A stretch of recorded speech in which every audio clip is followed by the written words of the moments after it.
At Dentro La Storia, we love to investigate the past. We like to dig deep. We also like to find stories that are so hidden, sometimes unknown or manipulated, that they need a good review to really understand where the truth lies. There are also episodes that change the course of history, influence it, modify it, simply thanks to the actions of a single person.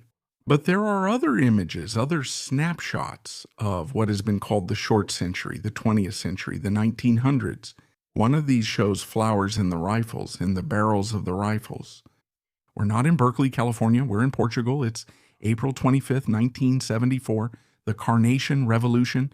We've already talked to you about it in another video, but today we'll clarify why it was called the Carnation Revolution, and especially who was the person behind this choice, behind those carnations placed in the barrels of the rifles. This is the story of a woman, a courageous woman, a woman named Celeste Martins Cairo, who was called the flower seller of Prata do Carmo, but who actually wasn't a flower seller. This is a story among other stories in which we can understand how the role of a single figure can influence the course of events and change the narrative, bringing it up to the present day. Our story begins on April 25, 1974. We are in Lisbon, the capital of Portugal, a theoretically modern state, in reality backward, a European state, and yet the last remnant of fascism in Europe, April 25, 1974. It's the day of the revolution. Portugal, for half a century now, has been suffocated by the Estado Novo. What is the Estado Novo? It's that form of government created by Professor Salazar, a teacher whom the military turned to after yet another coup d'etat, to entrust him with power, to reshape Portugal in a different way, in an authoritarian way. And what did Salazar do? He had shaped Portugal according to his own ideas, not only economic but also political, transforming it into a corporatist fascist state, a closed state, resistant to change, almost isolated, you could say, content in its own isolation. Because through the exploitation of the overseas colonies, Portugal experienced a period of prosperity around the time of the Second World War. But nothing lasts forever. And it was those overseas colonies that, starting in the 1960s, rebelled and demanded independence. Independence was denied by Salazar, who had bogged Portugal down in post-colonial wars, each one bloodier and more costly than the last. And when Salazar, after suffering a stroke, was sidelined and replaced by Marcelo Caetano, nothing had changed. Not even in Portuguese society, a closed, difficult, and poor society. And it is in this environment that Celeste Martins Cairo was born and raised, a woman who was born on May 2nd, 1933, in Socorro. She came from a very poor family. She was the youngest of 3 siblings, and her mother, Teodora Daviana Martins Cairo, was originally from Galicia. Her father ran away from home a few weeks after Celeste was born. For this reason, young Celeste, not even 18 months old, was taken to an orphanage, an Alto orphanage. Todopina, an institution owned by the Santa Casa on Barão Barão de Sabrosa Street in Lazareto, Porto Brandão, on the south bank of the Tagus. It is here that Celeste grows up until the age of 14, receiving only occasional visits from her mother. At 14, Celeste changes institutions and goes to live at the 28 May Institute, but she doesn't feel comfortable there either. Her schedule is extremely strict. Celeste's life changes again. She moves to Casa Pia at the San Angelo boarding school.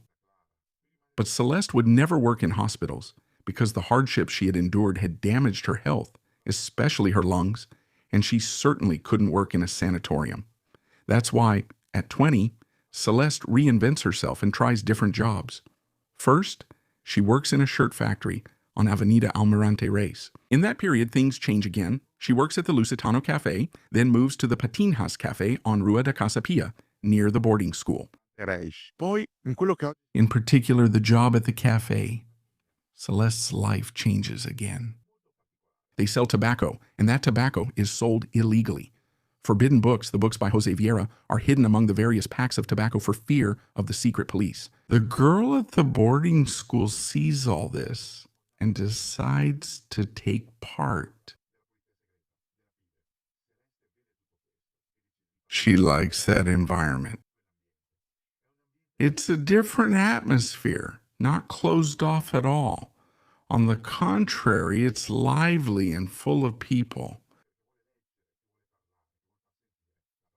People who want to learn, who want to understand, who want to know, who want to read, who want to talk, who want to make their voices heard. During her teenage years in those difficult times, Celeste developed a political awareness. She took part in the first clandestine meetings, and on her days off from work, she would go to the plenary courts at Boa Hora in Lisbon to attend trials, especially political trials, taking notes and trying to understand how the regime's repressive machine worked. A machine she didn't like and wanted to bring down. At the Patinhas Cafe, Celeste also meets a man who will become the father of her daughter, but who will abandon her because that man turns out to be an alcoholic. It's a hard life. Celeste later leaves the cafe to work as a cloakroom attendant in a nightclub called Marigold, but the money is never enough. She always needs more money to support herself and her daughter. In 1973, Celeste agrees to work at a completely new restaurant, Sir, the first self-service restaurant in Lisbon, on Rua Brancabo. It's something new. The salary is pretty good. The owner is kind. The customers. Life is of a good standard. We reach 1974. Celeste is 40 years old. She will turn 41 next May 2nd. She lives in a rented room in Chado on Calçada do Sacramento. She still works at Sir. She likes it there.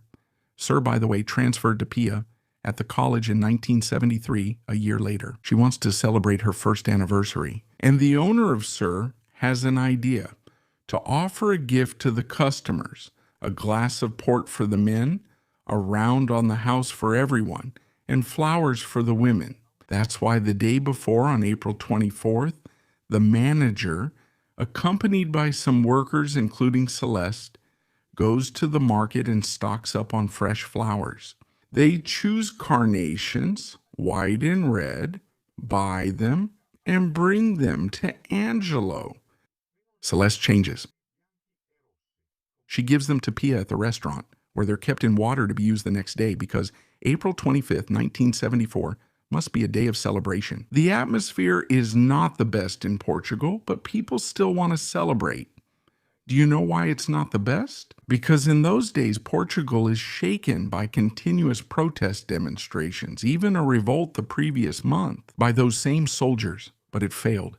An assault on a helicopter base, with the police increasingly present. For Celeste, the only moments of change perceived by the Portuguese are the matches. Pia moves, after all, from the regime at the boarding school, then to Caetano's. Celeste's life changes. She moves to Casa Pia, La Fede boarding school, San Fado, traditional Portuguese music, and football, soccer.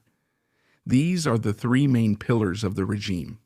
A bit like the old Panem e Circenses of the Romance. But let's return to Sir Restaurant, which stayed closed on April 25, 1974, after the owner learned of the coup at dawn. He heard that song on the radio, Grandola, Vida Morena, by Zeca Alfonso. He also heard the proclamations from the armed forces movement. He understood that there would be a coup, and in that case, it's better not to open the restaurant. You never know what could happen. Some hothead might use a public place to carry out a massacre or take hostages. Better not. Better to stay closed. On the morning of April 25, 1974, as Captain Salgueiro Maia's armored vehicles held the government building in Praça do Comércio at gunpoint in Praça do Comércio, the owner of S told his cashier, Pia and Celeste Cajero, to go home. No work today. We'll celebrate tomorrow. A waiter noted the flowers would wilt if left, so the manager let everyone take them home instead. Celeste takes some flowers with her and leaves. She walks through the streets of Lisbon. She takes the subway to Rocio and then arrives at a very important place during the Carnation Revolution. She arrives at Rua do Carmo, adjacent to Praça do Carmo, where there once was the great Carmelite convent destroyed in the Great Lisbon earthquake. There are still some traces of that convent, but in a corner of Praça do Carmo there is a barracks, the barracks of the National Guard. It is there that Marcelo Caetano took refuge in the National Guard barracks at the corner of Praça do Carmo.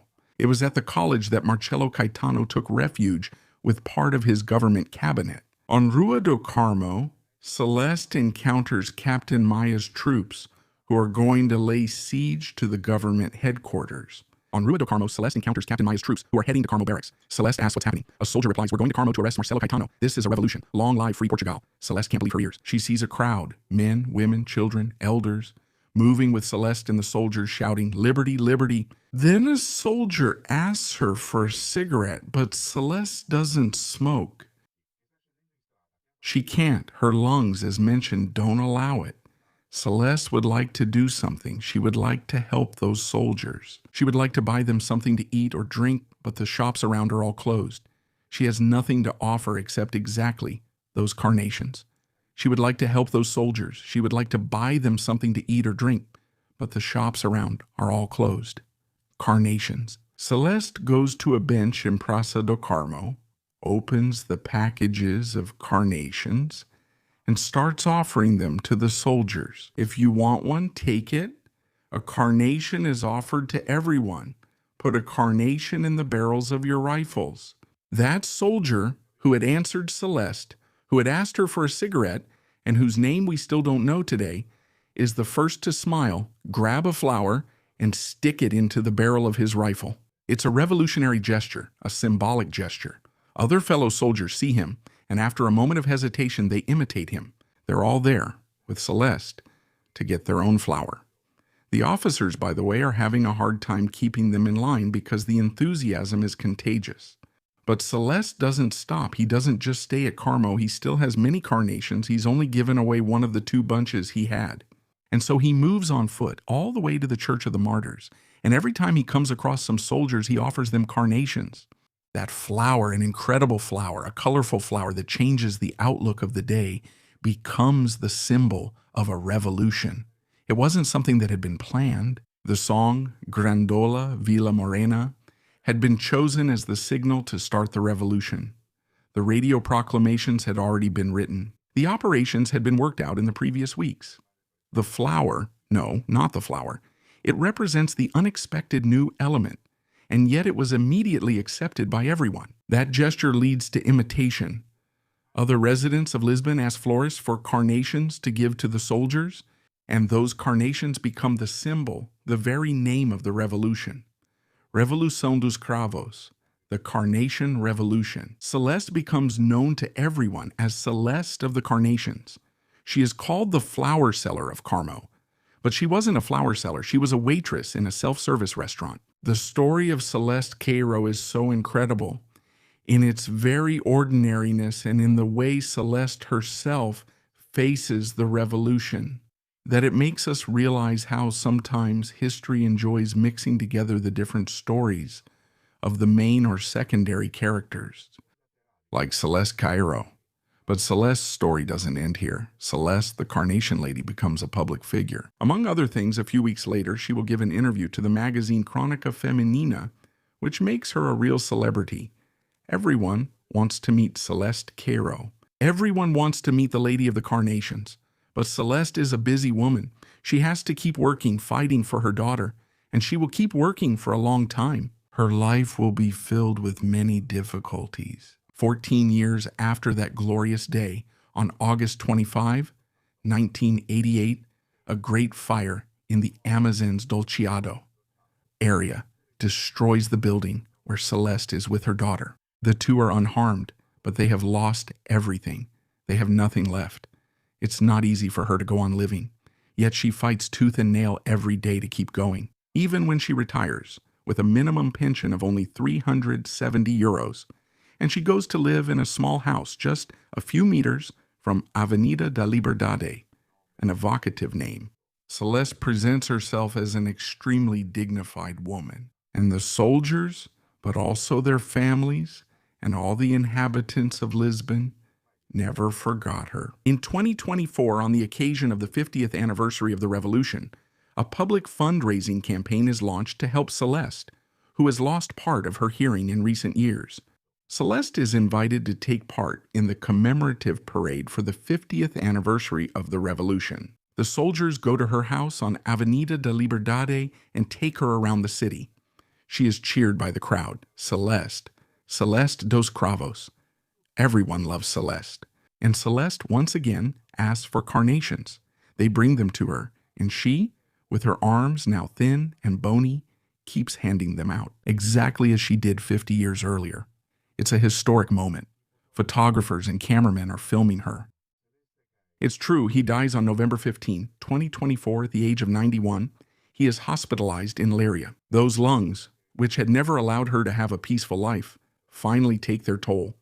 The respiratory problems are fatal to her, but her memory lives on. She lives on in that gesture of giving out carnations. She lives on in what she did before at the cafe, helping to distribute underground books. The city of Lisbon, in February 2025, awarded her the Medal of Honor posthumously, unanimously, with a true plebiscite from the entire city council. On the following March 8, 2025, for International Women's Day, Celeste Cairo was posthumously awarded the rank of Officer of the Order of Liberty by the President of the Portuguese Republic, Marcelo Rebelo de Sousa. On April 25, 2025, in Rua do Carmo, where it all began, on that bench where the first carnations were distributed, a plaque was placed. In Celeste's honor with a poem, Celeste on Floor, Celeste in Bloom, a poem written by the poet Rosa Guerrero Diaz, precisely to pay tribute to that woman.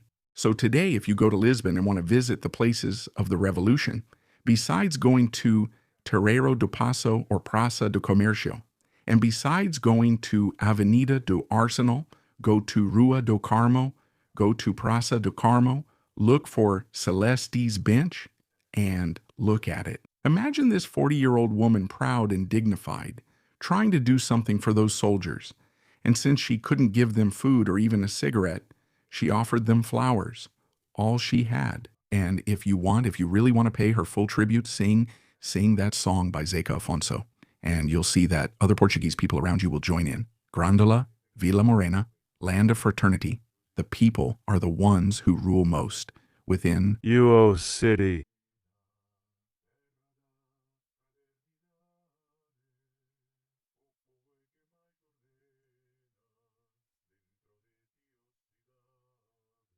Thanks for everything, Celeste. Goodbye.